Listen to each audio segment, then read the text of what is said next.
Hey, it's Karina Reichman, and you are listening to Comes a Time with Oteil Burbridge and Mike Fenoya. If you're digging the podcast, do these guys a favor and review and subscribe. It means a lot. Be sure to follow the pod on social media, YouTube, and if you're joining for bonus episodes and exclusive content, go to patreon.com/comesatimepod and get on the bus. And now, here's Mike and Oteil. Hey folks, what's up? Welcome back to another episode of Comes a Time. This is Mike, Oteil, and I today interview Sam Grisman. What a great chat. This dude's the best. Old soul, but he's learned from the folks that we've all learned from over the years. We waxed poetic a little bit about Jerry and his dad chilling in the house. I don't even want to ruin it. Just listen. This is great. It's going to be one of many. Sam's out on the road. We'll post all his info on where you could find his live dates. Go check him out. It's a really amazing show. He's a great dude. And Sam, we can't thank you enough for joining. So as always, folks, please like, rate, review, share, subscribe. Goes a long way. If you want more, you can go to patreon.com/comesatimepod for bonus episodes. You can find all my live dates at mikefenoya.com. You can check out Oteil's dates at oteil.com. And we will see you soon, everybody. Peace out.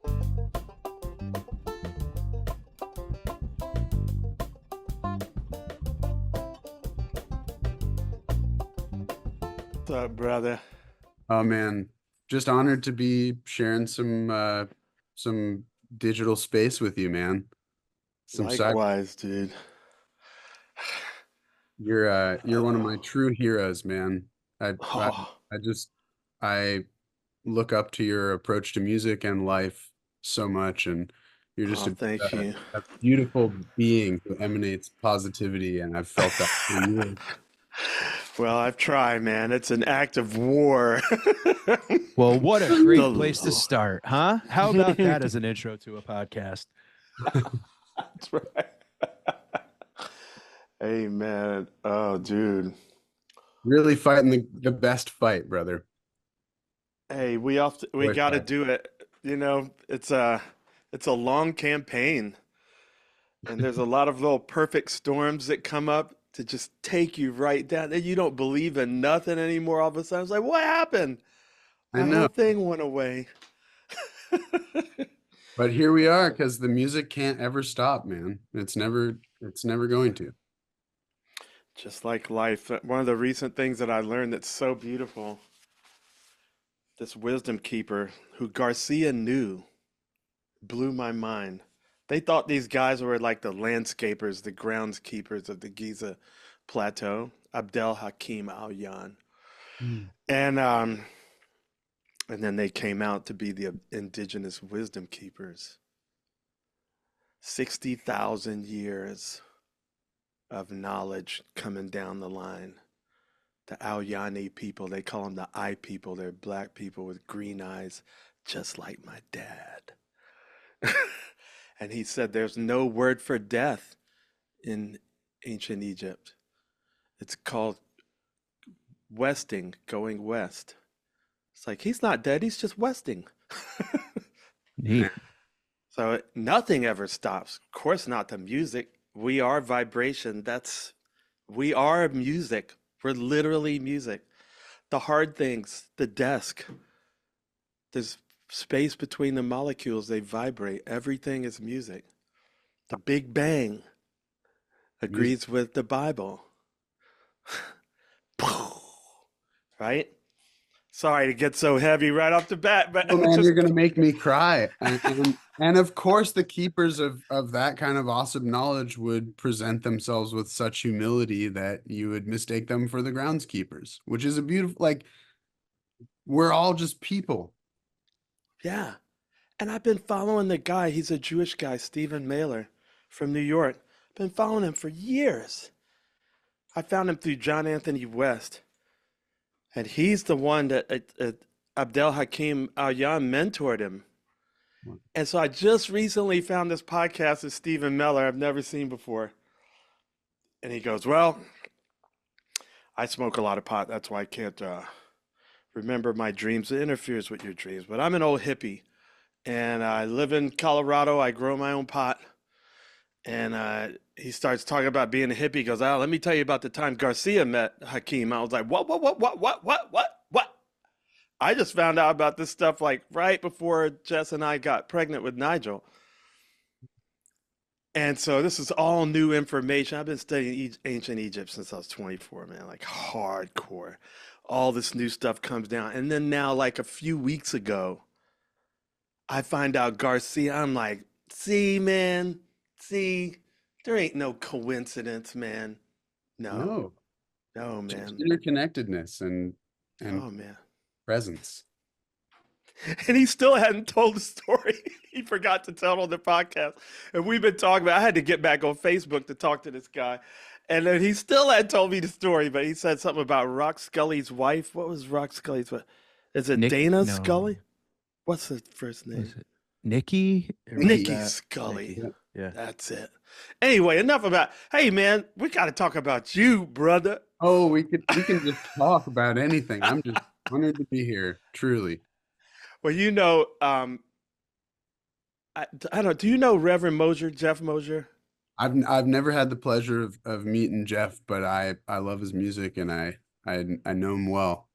When I lived with him in 1988, right when I first met Bruce, and he said, you know, you're supposed to play this instrument, the banjo. I was like, what do you mean I'm? He goes, you're people. I was now you're really losing me. What do you mean my people are supposed to play? He goes, it comes from Africa, man. And I was like, okay, ironic, but okay. And then, you know, but then he takes me down the rabbit hole of bluegrass, and I learn about the story, you know, learn about the culture, the real thing, all the way in, you know, and then we find out that banjo is Garcia's first instrument. I was like, what? So many years later, like 10 years ago, Jess, my wife, had a banjo, and I picked hers up when she moved to Africa. And it was old and in the way, man, that really, I was like, Oteil. Now, I didn't know this was Garcia's first instrument at that point. But I was like, if Garcia can do it, you can do it, man. You know, and then I found out later it was his first. I was Right. like, oh, never mind. That's what he spent his time shedding on. Yeah. Yes, from the beginning. But I had gone, you know, I'd already gone down. Yeah, I'm sure you know Tony Trischka. Yeah, since I was a little kid. And Okay. Bela. Yeah. And yeah, and all And the Bob McCurry and J.D. Crowe and Ralph Stanley. I couldn't be, and John Hartford. I couldn't be more lucky in the banjo department, you know. I mean, you, sir, are correct. I got Dr. Ralph Stanley's autograph on one of my banjos, but after he got his honorary doctorate, and he was proud of it, signing that doctor, man. I got it on one of Wow. mine. Oh, God, man. He just made me have an out-of-body experience. But yeah, I just wanted to say that. I don't want this all to be about me, but that connection was so important to me, and that led me into Bela's documentary, Give Me the, Throw down your heart. Throw Down Your Heart, and then Steve Martin's doc, Give Me the Banjo, which Trishka was the musical consultant on it, you know, and I was just like, all right, Teal, do that. Now I'm going to record all that banjo music from 10 years ago in Iceland in December. Yeah, it's all coming full circle right now. So to have you on it, you're a bass man. Do you also play everything with strings like a lot of bluegrass guys? You know, I kind of fart around on most stringed instruments, but the only thing that I've put in hours on where my passion really lies that resonates with me is the bass, and it has been since I was a little one. Like no bullshit, it was actually my first word. Wow. Neat. How'd you find one to fit you? Were you playing a big viola when you were young? You know, I mean, my dad and my whole family have been so supportive my entire life, particularly my parents. But we had a family friend who was kind of like a gruff biker dude who was really a soft sweetie pie on the inside, and he was a Giants fan and a Harley rider and a huge deadhead, and probably a weed grower, you know.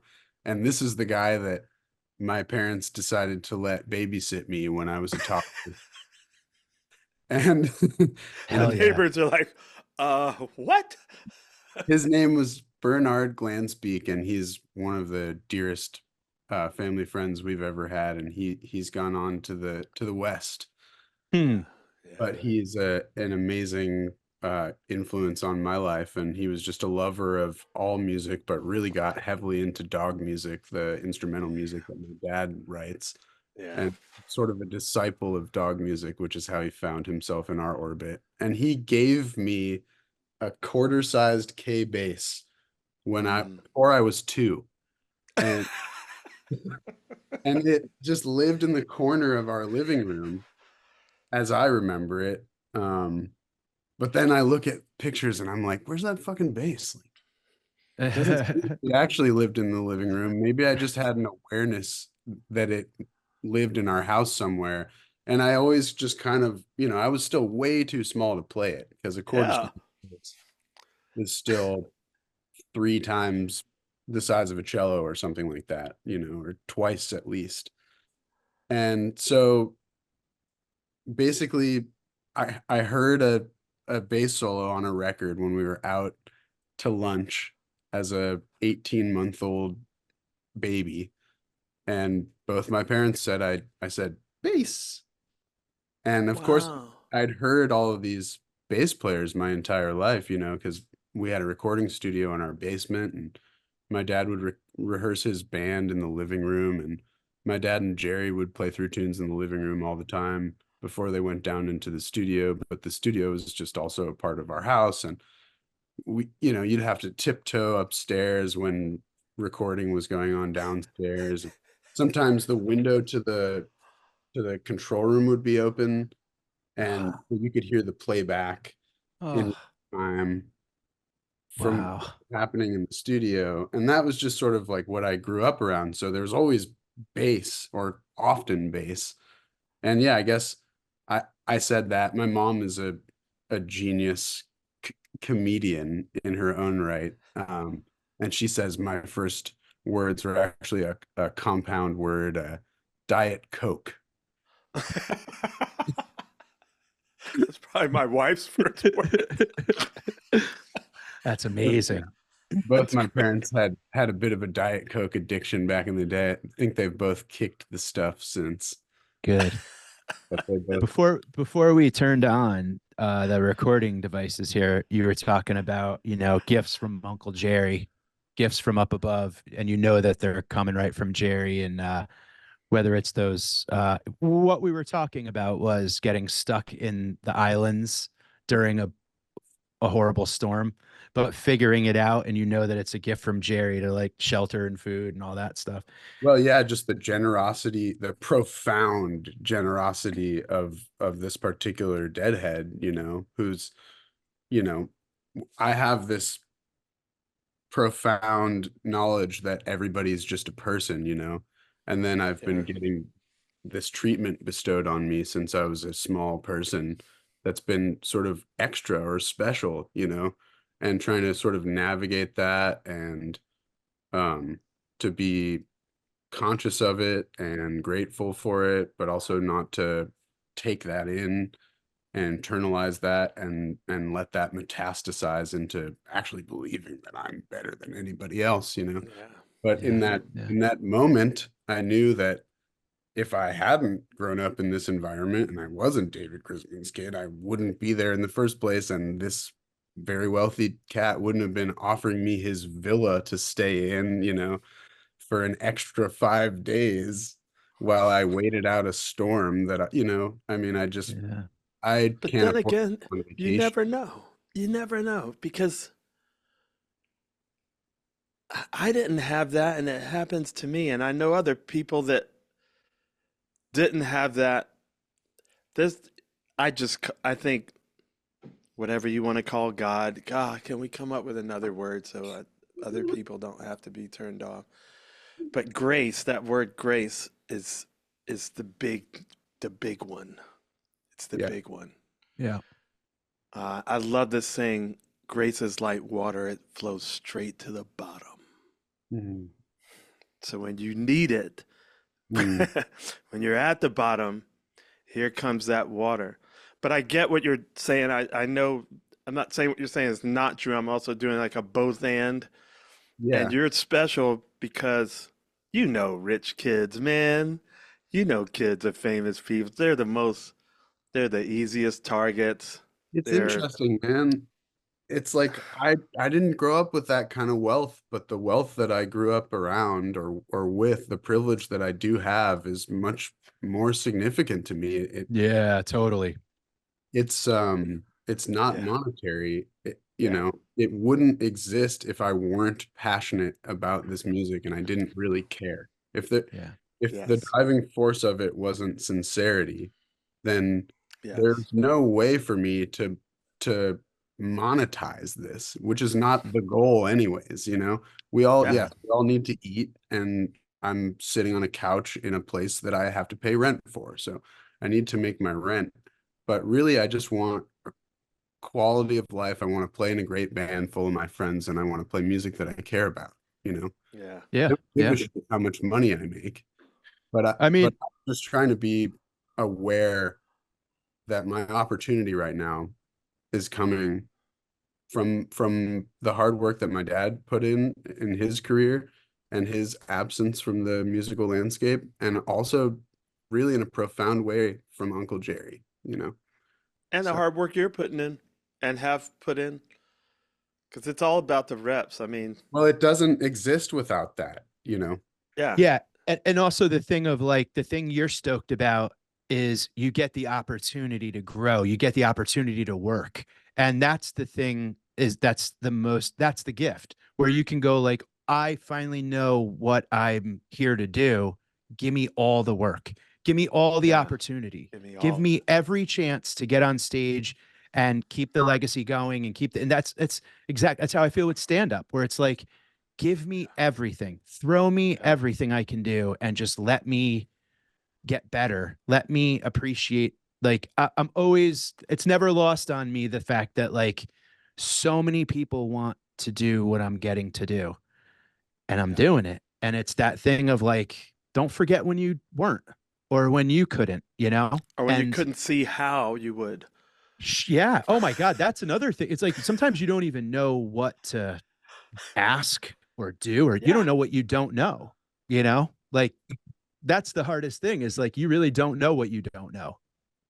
And You ain't the gonna learn what you beautiful don't want to part know. Yeah. is you don't need to know. Well, Man, George Clinton said that, man, that's a one, well, he said many things, but this one, he said the funk is its own reward. Mm. And that's why I chose music, because my mom said, write down 10 things you love to do. She loved her job. She saw miracles. She had to study for her entire life because she was a nurse, labor and delivery emergency room. Wow. And she said, you're going to be doing your job so much of your life. You better like it. Look at all these people that don't like it. And getting in traffic. She said, make a list of 10 things you love to do, irregardless of capitalism. And then go back through that list and go, is there something that you might be able to make a living doing? And I chose music because I said, well, whether I make money or not, like say I never make any money, will still be happy because I'm going to be playing music. I'm not going to be getting in traffic twice a day going to, I'll sidestep the whole midlife crisis thing and and that's why I chose it. It's basically the funk is his own reward. Yeah. So that's priceless. I can't even put a dollar value on. What are you going to pay me?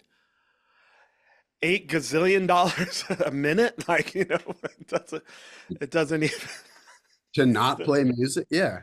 I yeah, mean, yeah. exactly. it's You irreplaceable. couldn't, The boy, joy is irreplaceable. yeah, And the So purpose, priceless. you know? I mean, what are we all doing here? We're trying to participate in something that's bigger than ourselves, in some sort of community. And music is a language that somehow every human being understands music. right. It's just only the folks who put in the time to learn how to speak the language who can suddenly speak that language, but it's a universal language. It's understood. That you're right. We are music. We're born with that understanding. Yeah. Have you seen that Bobby McFerrin thing where he's done it literally all over the world? And it's a experiment to show people how universal it is. And he just does it with a pentatonic scale. And he does it like by jumping, and Yeah. he'll do and then he'll jump over.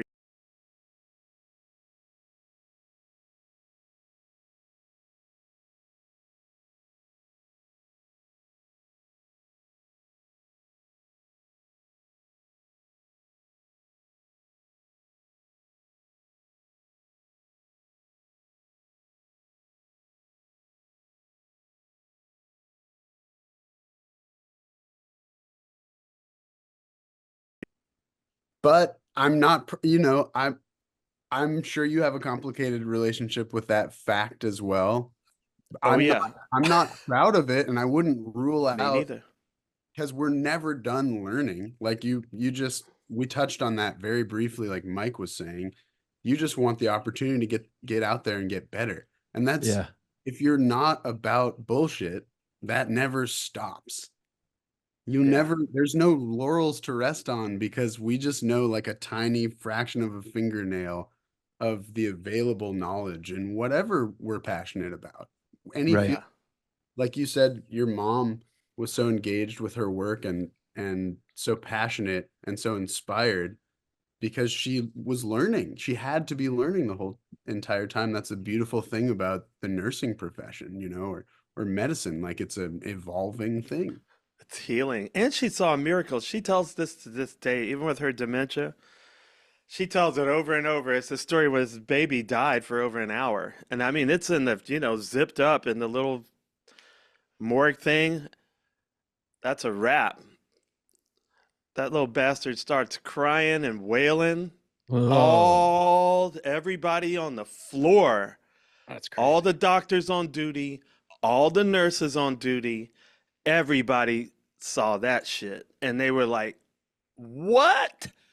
That's impossible. When I hear the word impossible, that's when my ears perk up and I get interested and want to investigate, because I know the impossible is possible. That's Yeah. That baby, impossible. that baby went east. That baby went west and came right back around and rose up again. Yeah. I was like, oh That my baby God. recalibrated its GPS and was like, That let's go baby's back east. You go uh-uh, far enough west, man. They uh-uh. went west and then turned around and went east. Yeah, y'all wrote me off too soon. I'm back. I'm back. That was the Jesus base. Should have named that little dude Jesus. Because, you know, yeah, so she saw miracles and she said, she caught a baby like a football. I mean, it popped as it flew like a football pass. Hilarious, dude. People Boom, in people in it's like my healthcare, mom, like the Heisman Trophy pose. Gary Rice. hilarious. Your mom's on the statue.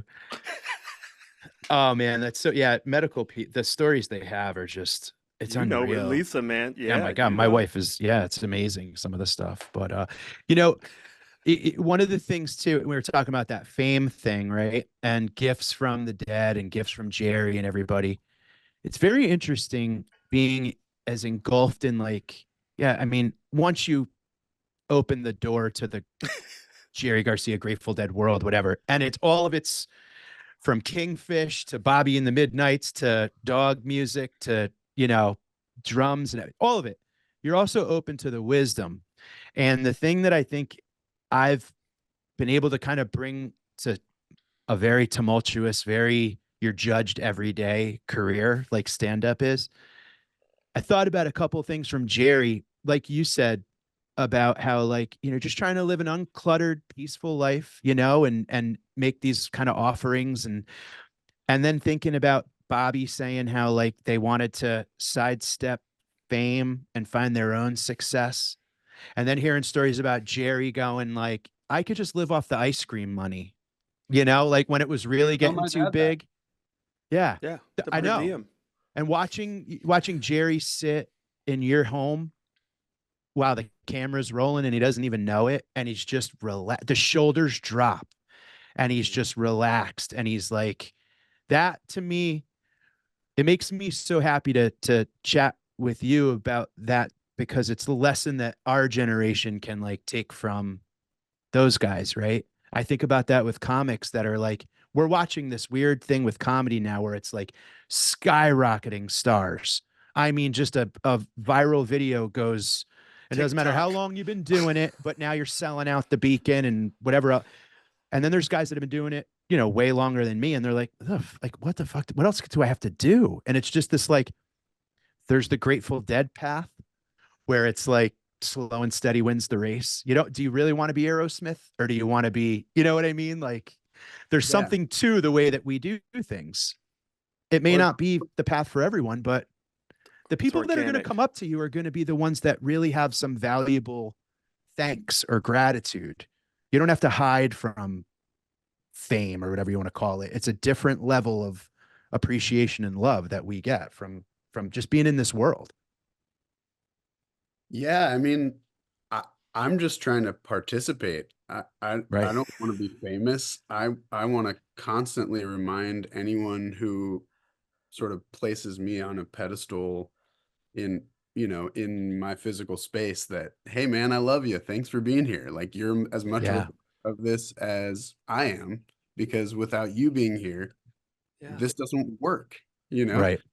And why wouldn't you want to go hang out with these people who are making your reality what it is? It's a beautiful life that we have. I'm getting to play all this great music with the people I love the most, and it's the music I care about the most, and it's constantly evolving. It's like this beautiful privilege. We get to do whatever we want, and Yeah. people show up to hear that. Like, thank you times 1 million. Let's be friends. Let's smoke some Yeah. hash. Let's talk about Egypt. Let's listen to ARU shows from 92 that we traded on etree.org in middle school. Yeah, right, right. Fillers on dead You have tapes. no idea how fucking hard I'm trying not to fanboy out on you, dude. Go for it. Spend a couple minutes. It's it's good because it is okay because where you're coming from with it, and it's just a little unnerving when I'm used to being on the other side of it, and then when you get in your 40s and your 50s, and now I'm about to turn 60, you're like, oh, I'm the old guy now. But I do want to say there is a tipping point with the fandom, and it does take Oh, I know. I've seen it happen. yeah, you've seen it. You've seen So it. I'm in this place where I'm so grateful and thankful. You're in the And sweet spot right but now. It also gets weird. Yeah. my dad's lived his whole life really in that sweet spot, because he's not this level of famous where he's not Jerry famous, he's not Bobby famous or Phil or Mickey famous really. And And now is that people, on purpose too? Because Colonel Bruce was on purpose. He would deconstruct it every time he saw it about that. Hey, Bill, and he would he would throw a grenade on it. And I'm no, just interested with your dad. Was it just he just Forrest Gump it, or did he on purpose like restrict it? he's kind of just been in his own reality. Like he follows through on his own passion and his own integrity, Yeah. and Amen. that he doesn't factor in anything else. And to him, playing music with Jerry was a beautiful part of his musical legacy, and it stopped when Jerry died, and Yeah. and he had all this music in him from, that he started writing in the mid 60s, that was sort of fully individuated, different, Yeah. instrumental music Yeah. that champions the mandolin. And there Yeah. wasn't a name for that music until Olden and the Way happened, and Jerry was giving everybody nicknames, and he called my dad Dog, I love it. and they just started calling his music dog music. But really, Yeah. Jerry and my dad had been buddies, bluegrass buddies, for 10 years before that. Yeah. And he just stayed, that was his path. I'm playing dog music, I'm a mandolin player. He was a serious bluegrass musician. He played with Red Allen in the mid 60s, and sort of that was like the bluegrass chapter for him. Like, I played with Don Stover on, Things in Life when I was 22 years old, and on Hazel and Alice's record when I was 22, and Chubby Wise was on that session, so it's Chubby a wrap. Wise. It's a wrap. Like I did Yeah, blue, I did it. Did it.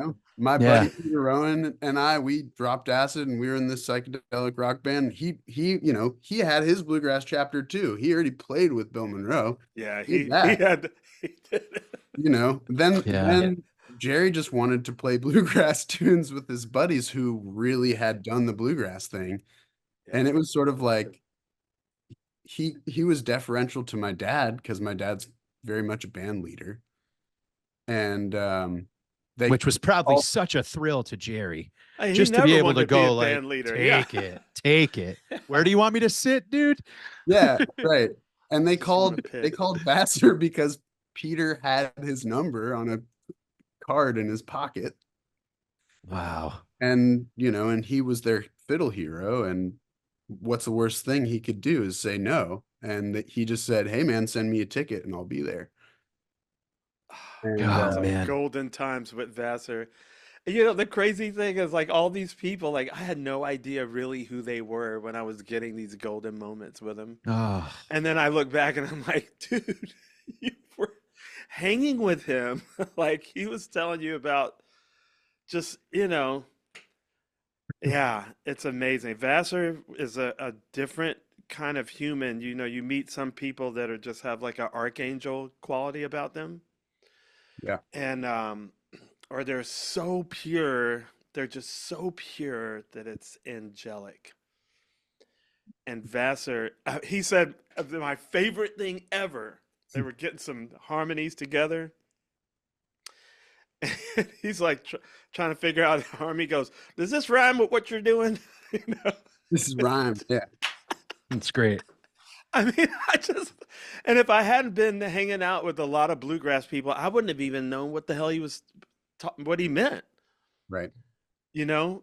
But I just thought, oh my God, that's such a beautiful way of saying that. Does this Hmm.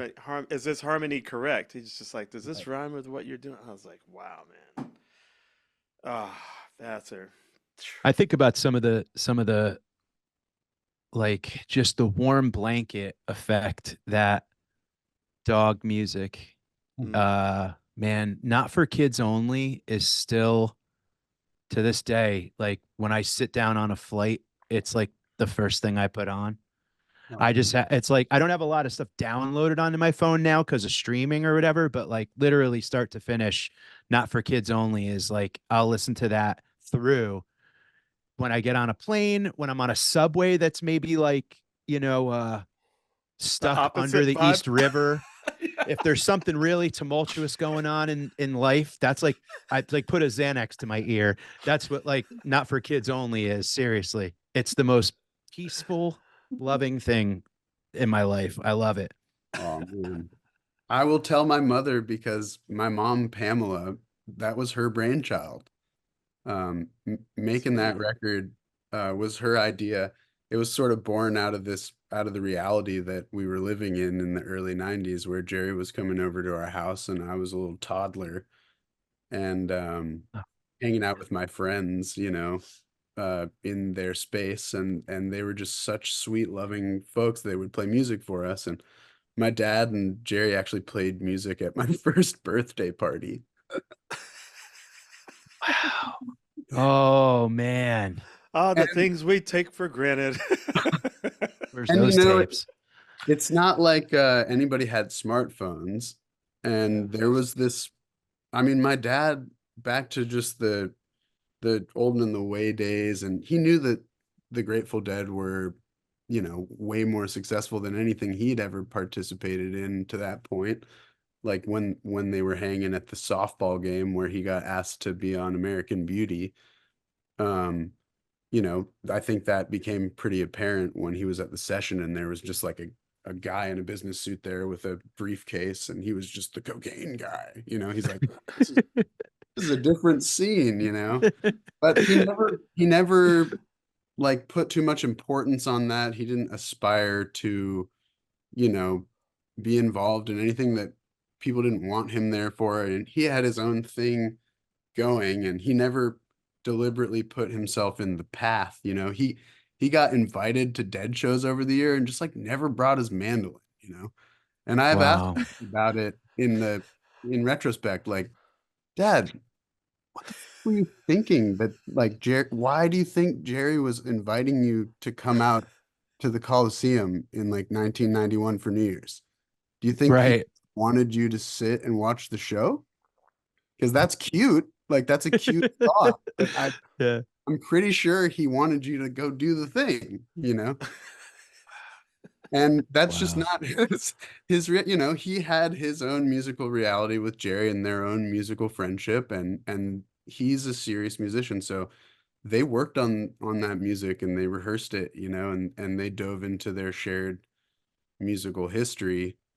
And yeah, we just didn't Jerry was another dear family friend, and we didn't pester family friends when they came over to the house. So we didn't take pictures when he was over. So there's like not a single picture of my dad and Jerry playing music at my first birthday party, but I get stories about it from time to time. But Wow. that's beautiful because that's exactly what I gotta stop cussing because my kids are gonna. It's exactly what Jerry needed, man. He needed somebody to stop taking pictures. It's just stop it. Can I just be Yeah, a a person. guy? Can you just let me be? You know, that's all he wanted, man. And he's such a beautiful cat. And I'm so glad that they don't exist in a weird way. I mean, I'm sorry for you. I'm not. I mean, Yeah, but okay, so you're glad too because he got to have that time. And that's all we get, man. That's all we get. If you get to have those golden moments, that they're priceless. They're really priceless. Because look what else he had to contend with. and It's not and that. it's not to say that the significance that is placed on him is unfounded and that he isn't No, so special to so many people. It's profound. It's a beautiful thing. Um, but it took a lot out of him, and it was took hard for him. everything. It took literally everything from him. Yeah. Yeah, And so my totally. dad's always been really respectful of that. And I have been too. I just love the music so much, and it needs to be played. Yeah. Um, Yeah.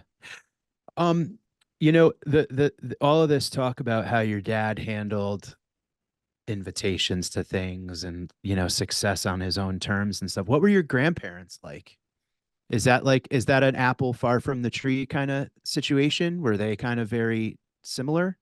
Man, I wish I could tell you. My dad's father passed when he was 10. Oh, Had a tr traumatic incident. My dad just woke up one morning and the ambulance was there, and his dad had a heart attack the night before. Uh, wow. and his mother died when he was fairly young as well. My brother was born in 1967. So you guys are in the same ballpark, I think, Oteil. Yeah, Um, 64 for me. yeah, Wow. but his grandmother, my grandmother Fanya, passed when he was an infant. So my dad must have been like 21, 22. That's Wow. young. Um, Jeez. Hope I didn't bring up a sore subject. I'm no, no, sorry. no. I I just mean, No, it we're is I what it talking about the is. family kind of, like when you hear about such a humble and, you know, it's like uniquely like everyone else first, like your dad, you kind of wonder where, Well, you're did they probably learn that right. from? Yeah. You know, Probably learned it from his folks. we we can't verify it scientifically, but you're You probably know, right. You know. yeah. I wonder definitely, about that stuff. You know, yeah, it's funny but too. I remember there being a conversation I think that like Jerry had with Barlow or Barlow had with Jerry, where he goes, I don't think Bobby's cut out for this fame. And Jerry turned to him and goes, no one is. No one is, man. And it's like, and that's again that parallel of like, I love seeing, that Grateful Dog footage where it's just like you could see how happy he is there with your dad and just giggling and light and just having a good time. It's what we all love to see when. man, Well, bluegrass is like that too. I loved when I started going to bluegrass festivals because what other uh festival will you go to where like more than half the crowd brings their Brings their instruments? instruments. Yeah. You know? Very true.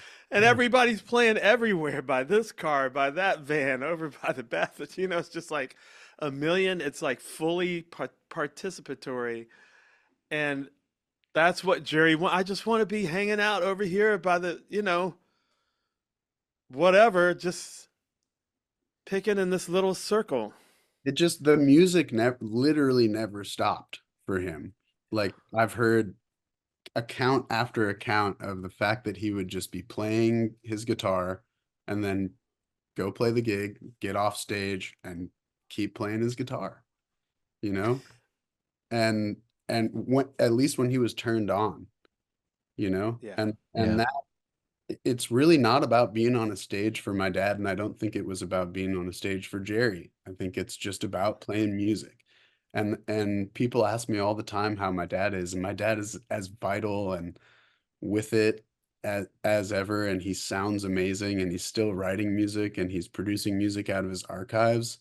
He just hates traveling because Me he's too. 79.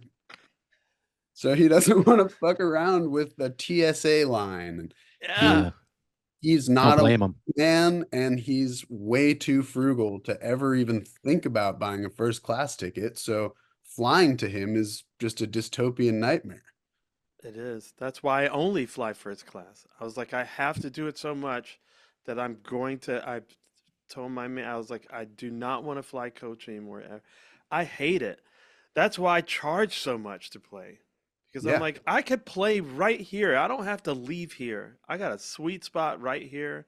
You come to see me in Boca Raton, I'll get a house gig. That's my dream.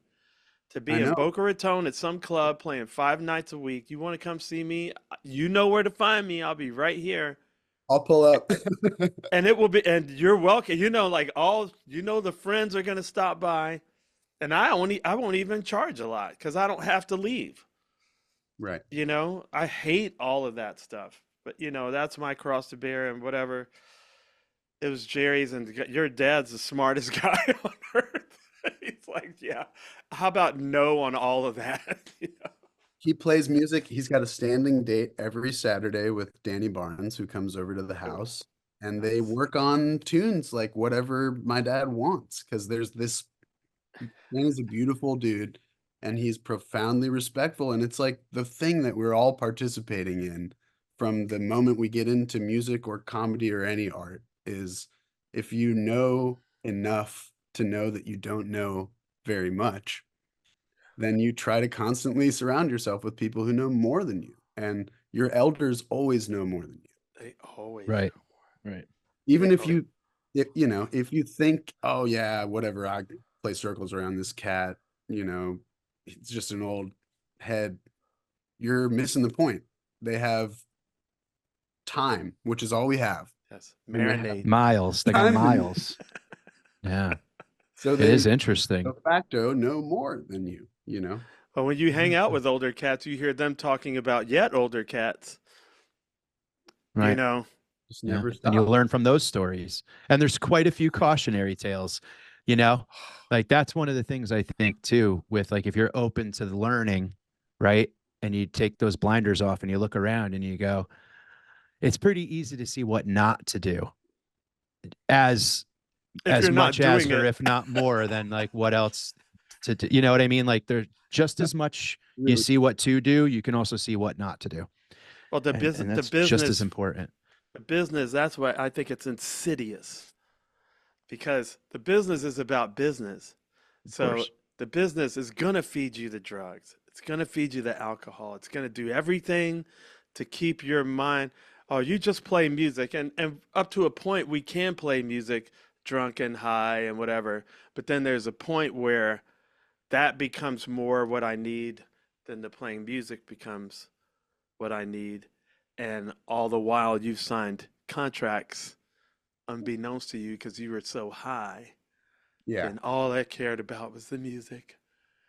What about your kids, man? Like, you need to have your eye on all the balls, so you don't. And the business is premeditated about that.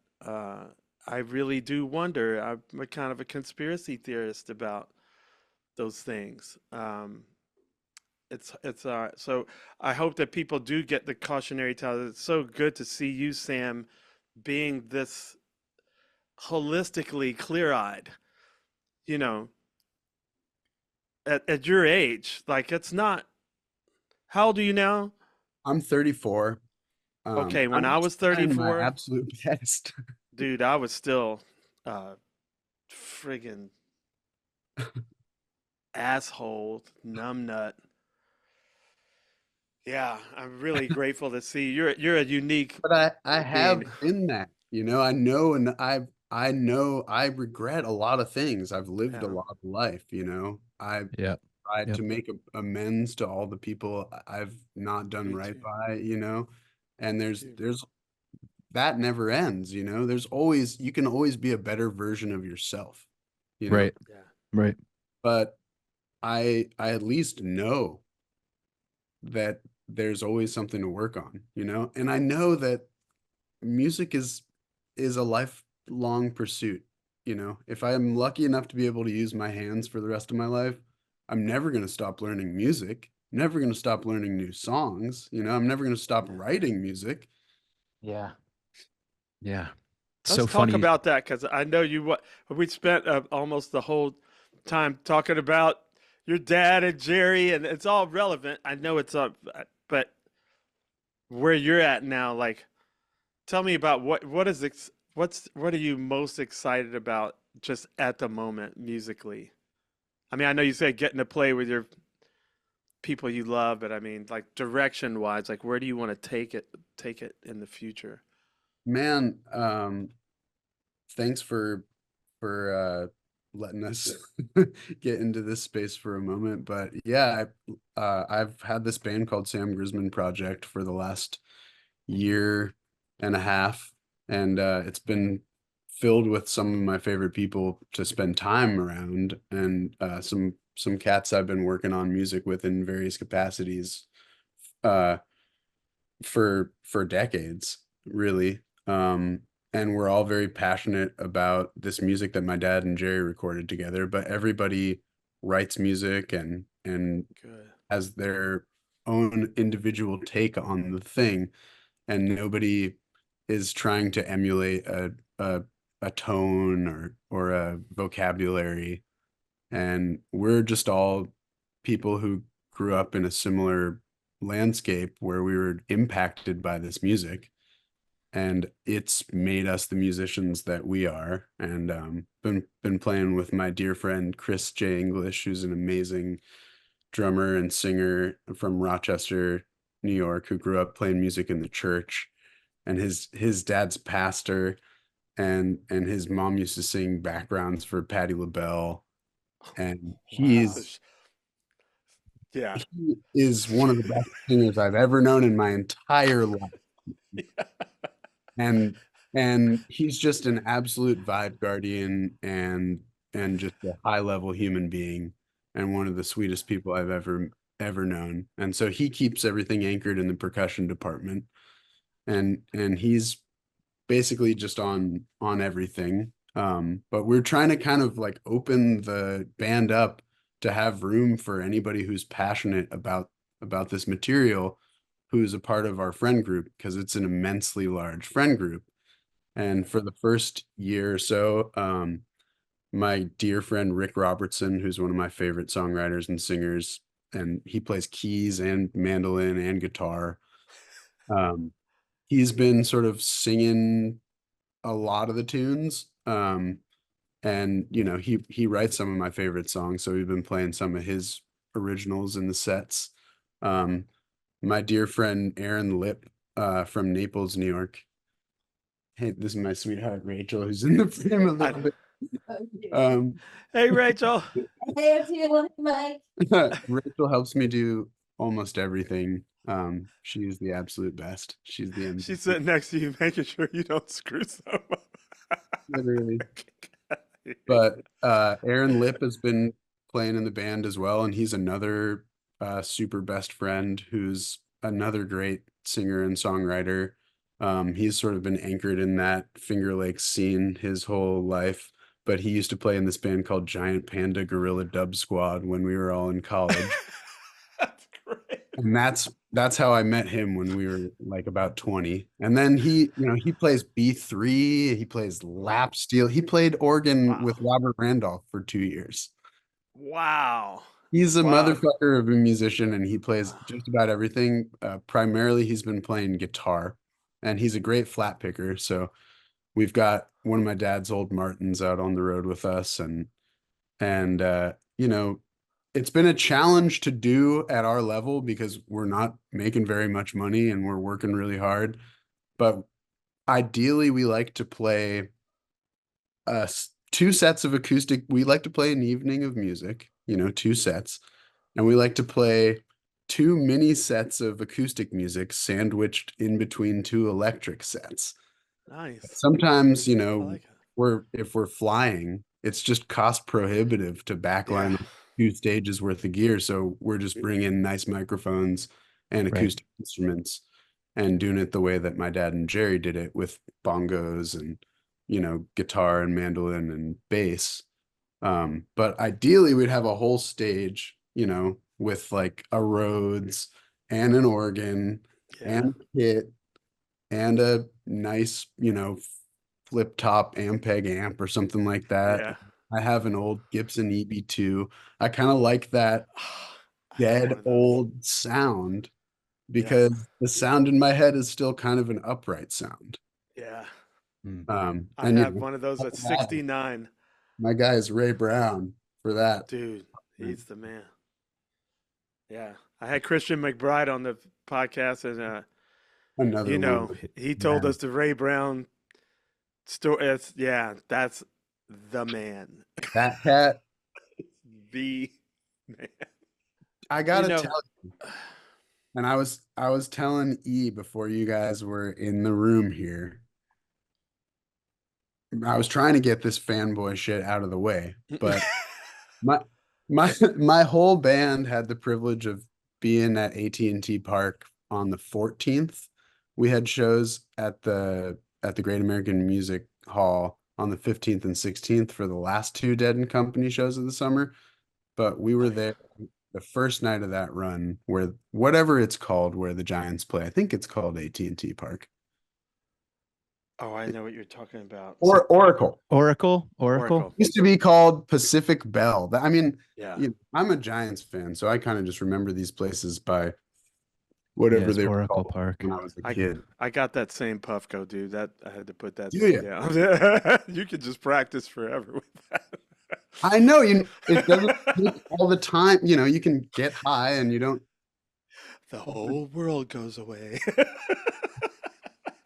But either way, we were all standing there in Oracle Park, and you guys went into a He's Gone at the most blissfully settled tempo, with you and Jay just settling everybody into this amazing it was like, I call it a big boy tempo, because like almost anybody would drag at that tempo, but you guys kept it right there, and you were so in the music, Oteil, and so grounded and having such a great time, and you were so open and you were listening so beautifully, and everybody in my band was just focused on you.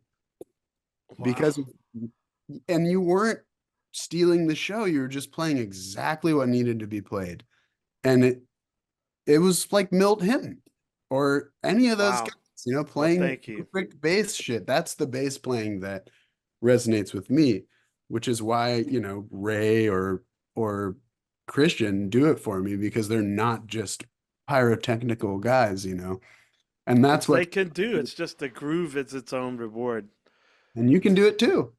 Wow, you're not limited to just meat and potatoes, but you are one of the finest purveyors of meat and potatoes. As long as it's marinated a good long time and smoked on the grill. All right, I want you guys to keep going. I gotta go get my kids because Jess is doing something. Well, I gotta roll too. They're gonna be waiting outside for me. We will. We'll do it a second time, man. Yeah. Come back. Another time. My Dude, dog let's- is literally going bananas. So Let's do a segment where we just, bless you, man. the Thank Puffco you. sessions. You're amazing. Thank you Um, for not being the cautionary tale, for being the example. So, yeah. I'm just trying my best, and I'm never going to stop trying.